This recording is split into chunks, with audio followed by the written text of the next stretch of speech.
Lesson 122, number 6. So it wants you to sketch the graph.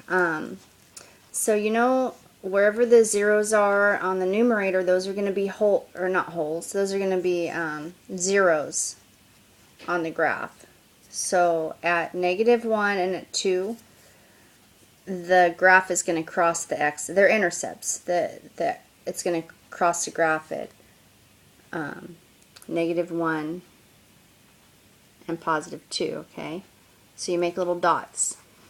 Now down here, these are asymptotes. So at 0, at -3, at -2, and at 4, there's going to be vertical asymptotes. So everywhere where you see these dotted lines, those are just these 4 numbers.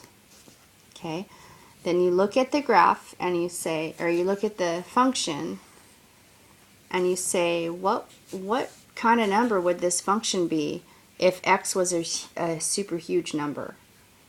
So this would be like, I don't know, x squared, and that would be x to the 4th if you multiplied it all out and looked for the highest degree. But it would be positive, and so the numerator is smaller than the denominator, so it'd be a positive number very close to 0. So that's why we start on the right, and we know we have to start somewhere on the right. So it's either going to be here or down here, but since they're both positive, we're going to start up here.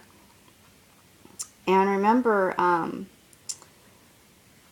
these things keep going off, and then when they see one of these asymptotes, they get kind of attracted to it and they follow it up, and they get ever so close but never cross.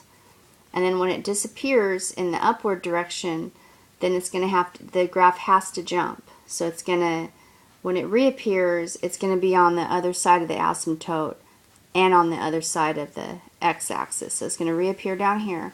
It's going to come up, and then it finds a little spot to cross. It has to cross everywhere where there's an x-intercept. So it crosses, then it comes up. It left in the upward direction, so it will reappear from down here.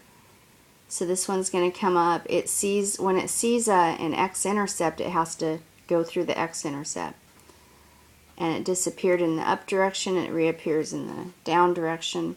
So it's going to come up here, but it doesn't see, it's trapped. It doesn't see any place to cross the x-axis, so it turns around and comes back down.